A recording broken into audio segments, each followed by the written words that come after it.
నమస్తే Telugu one news కి స్వాగతం. నేను రూపానాథెల్ల. కేసీఆర్ ఆ ఏడుపేదో అసెంబ్లీలో ఆడవచ్చు కదా. తాను జీవించి ఉన్నంత కాలం తెలంగాణ రాష్ట్రానికి తానే ముఖ్యమంత్రి అనే భ్రమలో బ్రతికిన కేసీఆర్ అహంకారపూరిత పాలనతో తెలంగాణ రాష్ట్రాన్ని అధోగతి పాలు చేశారు. అందుకే తెలంగాణ ప్రజలు కేసీఆర్ భ్రమల్ని వదిలించారు. కేసీఆర్ అధికారాన్ని ఓడబెరికి కాంగ్రెస్ పార్టీకి అధికారాన్ని ఇచ్చారు. దాంతో అధికార వైరాగ్యంలో పడిపోయిన కేసీఆర్ ఇంతకాలం అసెంబ్లీ ముఖాన్ని చూడకుండా ఫామ్ హౌస్ రాజకీయాలు చేస్తూ 7 నెలల పాటు టైం పాస్ చేశారు.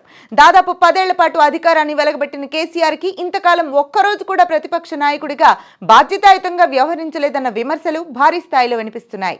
అందుకేనేమో కేసీఆర్ ఒక్కరోజు కూడా అసెంబ్లీకి వెళ్లలేదు అనే మాట వినిపించకుండా చేయడం కోసమేమో ఒక్కరోజు మాత్రమే అసెంబ్లీకి వచ్చి వెళ్లారు. తెలంగాణ అసెంబ్లీలో బడ్జెట్ సమర్పిస్తున్న సమయంలో కేసీఆర్ అసెంబ్లీలో అడుగుపెట్టారు. ఆ సమయంలో ఆయన ముఖంలో ఏదో చిరాకు, తన సొంత ఆస్తిని ఎవరో అనుభవించేస్తున్నారన్న బాధ, తాను కష్టపడి చెమటోడ్చి సంపాదించిన ఆస్తిని తనకు కాకుండా చేశారన్న ఆవేదన ఆయన ముఖంలో కనిపించాయి. కొద్దిసేపు అసెంబ్లీలో కూర్చున్న ఆయన బయటికొచ్చి మీడియా ముందు తనదైన శైలిలో రేవంత్ రెడ్డి ప్రభుత్వం మీద బడ్జెట్ మీద ఏడ్చారు. రేవంత్ రెడ్డి ప్రభుత్వాన్ని, ప్రభుత్వం ప్రవేశపెడుతున్న బడ్జెట్ ని చులకన చేస్తూ మాట్లాడారు. ఈ సందర్భంలో కేసీఆర్ పక్కనే ఉన్న వెకిలి బ్యాచ్ వెకిలి నవ్వుల సంప్రదాయాన్ని కొనసాగించారు. రేవంత్ రెడ్డి ప్రభుత్వం బడ్జెట్ మీద ఏడ్చిన కేసీఆర్ ఆ తర్వాత బడ్జెట్ మీద చర్చ జరుగుతున్న సమయంలో అసెంబ్లీకి రాకుండా ఫామ్ హౌస్ లోనే సెటిల్ అయిపోయారు. కేసీఆర్ ఒక్కరోజు, అది కూడా కొద్దిసేపు అసెంబ్లీకి వచ్చింది ఎవరిని ఉద్ధరించడానికి?